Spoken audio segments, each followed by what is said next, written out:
tens of thousands of monsters suddenly gathered at the mountain peak, instantly surrounding a family at the foot of the mountain. The door to the only shelter below was tightly locked from the inside. The people outside pounded on the door desperately, trying every possible way to get in, but those inside remained unmoved. By now, the monsters were starving. In a frenzied swarm, they rushed down the mountainside. If the people inside didn't open the door soon, those outside would be devoured, leaving no trace behind. At that moment, the monsters launched a ferocious assault on the ground. Yet, the ones inside still refused to help. Left with no choice, David grabbed a crowbar, ready to force his way in to buy his family some time. But just as things reached a critical point, the door finally swung open. The family rushed inside, narrowly escaping disaster. No one expected that these monsters were unearthed from 10,000 meters underground by a group of scientists. 15 years ago, a geological survey company was conducting a drilling operation. When the drill reached 8,000 meters, the workers noticed an anomaly on the shaft's imaging and decided to accelerate the descent. At 9,999 meters, the drill suddenly stopped. Through the imaging, they saw unknown creatures crawling up along the drill.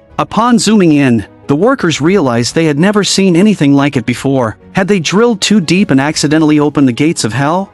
One of the workers decided to go down for a closer look, but before he could even react upon stepping outside, he was attacked by a monstrous bird that resembled a giant crow. In the end, every staff member at the site was killed by the creatures. Meanwhile, at the project headquarters, massive bird-like monsters were spotted outside the windows. The entire exploration base was soon engulfed by these creatures. While the drilling site continued spewing forth more and more unknown life forms, the monsters rapidly took flight, spreading across the world. And within moments, the skies over major cities turned pitch black. It was as if they were summoned by some unseen force, launching a relentless assault on unarmed humans. They didn't just fly, they ran on land as well, mercilessly attacking people and destroying monumental buildings without restraint. A global-scale invasion of this magnitude was unprecedented. Nations worldwide scrambled to retaliate, deploying fighter jets, firing missiles, and launching long-range bombardments. Yet, nothing seemed to harm these creatures. Within mere hours, the world was slowly falling into ruin. Desperate, humanity escalated its response, sending aircraft carriers and deploying nuclear weapons in an all-out war against the monsters. But their numbers were overwhelming. No matter how many were killed, more kept coming. Humanity had no effective means to fight back. Cities were reduced to rubble, and tragically, millions perished. Just when it seemed like the end of the world was upon them, something unexpected happened. The monsters stayed on Earth for only one day before retreating underground, vanishing without a trace. It was an unsolvable mystery. Investigations later revealed that the creatures had only escaped due to a total solar eclipse. But solar eclipses had occurred before without any monster invasions. Even after the monsters appeared, another eclipse happened, yet nothing emerged. Eventually, some speculated that it was a divine cleansing. Thus, the day of the invasion became known as Judgment Day, commemorating those who perished in the catastrophe. The hole was sealed and named the Gates of Hell. To prevent another invasion, the government converted the drilling site into a military base. The world began its post-apocalyptic recovery, reinforcing all deep fissures with military installations. 15 years passed in uneasy peace. But now, another solar eclipse was approaching, and ominous signs began appearing worldwide. Seismic activity shook the defensive bases, and in the Gulf of Mexico, a mysterious mass death of marine life was reported. It was a grim omen. Within 24 hours, another Judgment Day was about to begin. Just like 15 years ago, the monsters were preparing for their second wave of attacks. David's ex-wife, Laura, called, urging him to take their son, Tyler, to her place. They planned to seek refuge. Whether the demonic horde appeared or not, better safe than sorry. David was about to agree when he realized Tyler was missing. It turned out Tyler had a girlfriend, and at that moment, they were lying in an open park, gazing at the blue sky and white clouds. His girlfriend anxiously wondered if monsters would appear the next day. She didn't want to die young. Just as she finished speaking, countless birds suddenly appeared in the sky, swarming from all directions. Panic erupted. People fled in terror, rushing toward the city's evacuation shelters. Highways became completely gridlocked. Still searching for Tyler, David looked up at the sky and saw the impending danger drawing near. The sheer number of birds moving unnaturally confirmed his worst fears. At that moment, He received Laura's location and sprinted toward Tyler's last known spot. Laura and her current boyfriend also set out to retrieve them. They had secured official shelter passes, while ordinary civilians were left to fend for themselves. Even though the eclipse hadn't begun yet, a hellhound had already arrived, launching an attack on the military base. Its back was covered in sharp barbs. A hapless soldier, cornered, was torn apart by the beast. The other soldiers opened fire, but their weapons had no effect. Instead, the gunfire seemed to excite the monster even more. Mass animal migrations were occurring, just as they had before the first invasion 15 years ago. Finally, in a crowded plaza, David found Tyler, and they embraced tightly. As the alarm blared, David quickly grabbed Tyler and his girlfriend. Rushing to escape, they ran into Laura and her boyfriend just in time. The five of them hurried toward the official shelter for protection, but many others were left to aimlessly flee for their lives. Strangely, while most people were running in fear, some dressed bizarrely and worshipped the monsters, embracing death. When David and the others finally reached the shelter, they were stunned. The shelter was already overcrowded, now only accepting women and children. There was no space for adult men. Unwilling to be separated, they hesitated, but by then, the shelter had already reached full capacity. Even if they wanted in, it was too late. Left with no choice, the five of them drove away, following the glasses-wearing man's suggestion to hide in a school basement. But on the way, they got stuck in traffic. Just as they were unsure what to do, the ground suddenly trembled. The solar eclipse had officially begun. At the same time,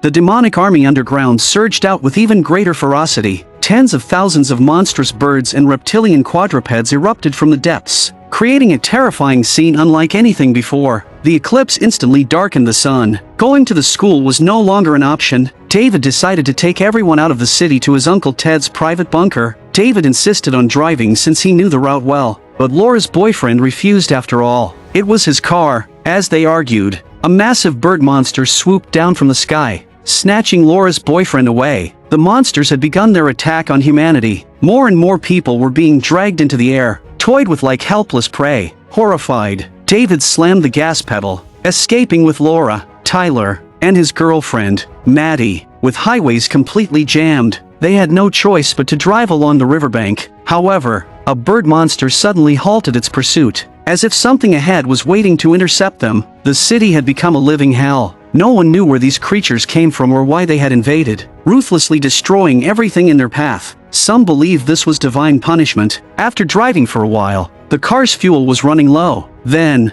David abruptly stopped. He noticed the road ahead was blocked by abandoned vehicles, likely from an earlier attack. He instructed his family to stay in the car and stepped out alone, cautiously approaching one of the cars. As soon as he reached it, he froze. The owner of the car had been mauled beyond recognition. He moved on to check another empty car, but the moment he sat in the driver's seat, a hand grabbed his shoulder. An old man had been hiding in the back seat. Following the old man's gesture, David looked ahead only to see a towering minotaur-like monster striding toward him. David quickly lay low, pretending to be dead. Fortunately, the creature ignored them, turning away to feast on a pile of corpses nearby. The sight was so revolting that David had to fight the urge to run. However, a sudden movement inside another car caught the monster's attention. Seeing that the Minotaur hadn't noticed them yet, David carefully started the car, reversing toward his family's vehicle. Luckily, the monster was too busy devouring its meal to notice. David signaled for his family to sneak into his car, but just as they moved, the Minotaur locked eyes with them. At the critical moment, the old man stepped forward, distracting the creature while the others rushed into the car. He then frantically threw salt at the monster, revealing that the creatures feared salt. Unfortunately, his supply was too weak to do any real harm. Enraged, the Minotaur killed him on the spot. Holding back their terror, David's family immediately sped away, heading toward Ted's bunker. Meanwhile, the eclipse raged on,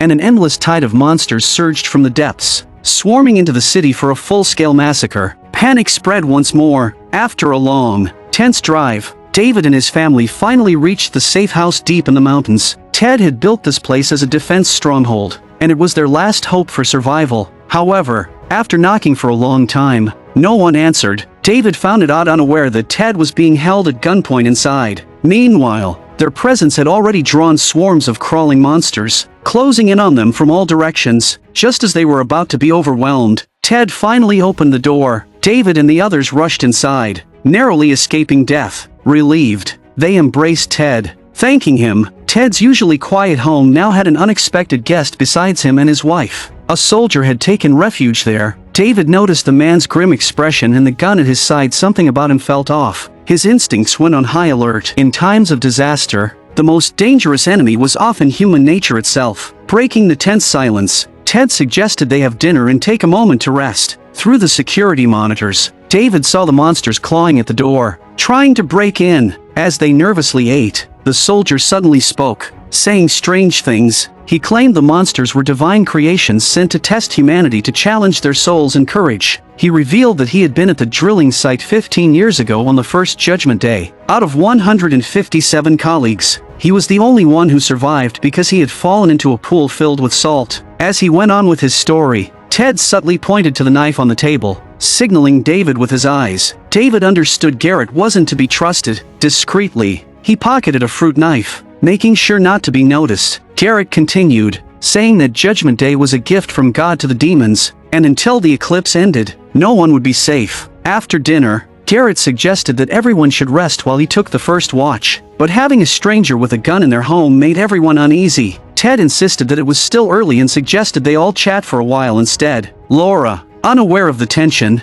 said she was tired and wanted to sleep, but David stopped her. Garrett wasn't stupid. He sensed the hostility in the room. Without hesitation, he drew his gun and took control of the situation. He also noticed David's subtle movements and ordered him to put the knife back on the table. After Ted's explanation, everything became clear. Garrett was a deserter who stumbled upon Ted's bunker and pretended to be a helpless survivor. Out of kindness, Ted took him in, but as soon as he entered, he held Ted and his wife hostage. That's why the bunker door took so long to open earlier. Since Garrett had a gun, David had no choice but to hope he remained calm. Suddenly, Maddie noticed something strange. The outside had become eerily silent. Everyone's hearts pounded in suspense. Without warning, a vampire-like creature burst through the window, sinking its teeth into a woman standing nearby. Her husband reacted quickly, grabbing the creature and forcefully slamming it onto the table. Amid the chaos, David snatched Garrett's gun and fired wildly at the monster. However, the vampire moved with lightning speed,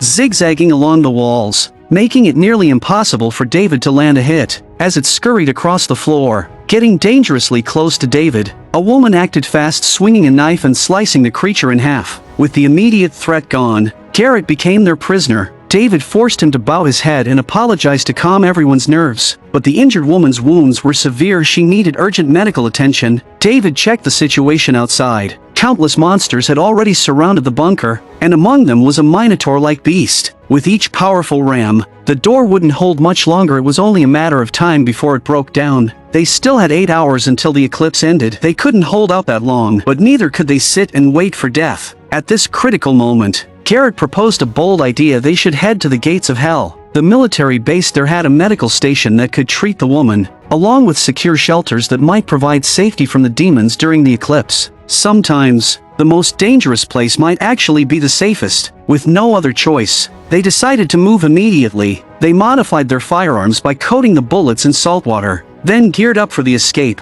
David opened the front door first, luring the monsters inside. He then sprayed salt water at the first one, enraging them. The goal was to draw all the monsters to the front, giving them a chance to slip out the back and escape through an underground tunnel leading to the northern canyon, where Garrett's car was parked. The night was pitch black, and the road was filled with dangers. Along the way, they encountered a massive parrot-like creature standing motionless by the roadside, as if it were asleep. Maddie curiously reached out to touch it, only for a hidden tentacle to suddenly shoot out from the ground, wrapping tightly around her ankle, trying to drag her into a pit. Acting fast, the group grabbed Maddie, while Laura severed the tentacle, saving her life. Shaken, they realized they couldn't afford any more delays. They sprinted toward their destination. David even untied Garrett. Slowing him down now would only be a liability, but what they didn't know was that Garrett had already been bitten by a monster. He had kept it a secret from everyone. By dawn, they finally reached the outskirts of the city. The devastation before them was no surprise. Without hesitation,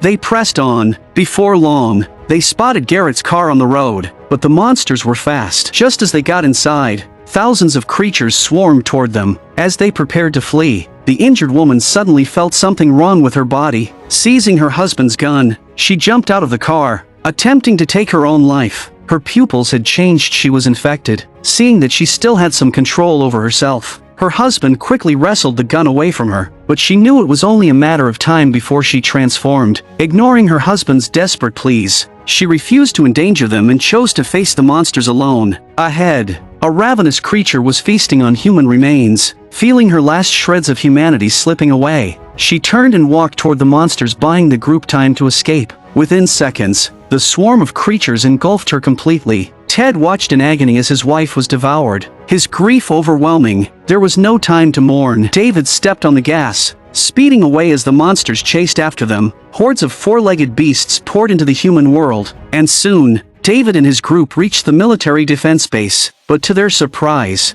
the gates were wide open, with no guards in sight. They cautiously entered, only to find the entire facility eerily silent. As they moved forward, they realized the emergency alarms had been triggered. This place had already been wiped out by the demons. Ted was severely injured, so they had to split up. Laura took the children to the supply station to get medical aid for Ted's wounds. Meanwhile, David and Garrett rushed to restore the power grid. Garrett revealed the truth: the Gates of Hell was the original drilling site from 15 years ago. Over the years, they had constantly doused the pit with salt water as a defense, even transporting massive amounts of salt from all over the country. But the hole was too deep. No matter how much they poured in, they could never seal it completely. Eventually, the monsters broke free. Luckily, electrical repairs were David's specialty. As the power came back on, they made a horrifying discovery: workers had been attacked and were still warm, freshly killed by the monsters. That meant some demons were still lurking nearby. Hunting. Panicked, David and Garrett bolted out of the room. Reuniting with the group,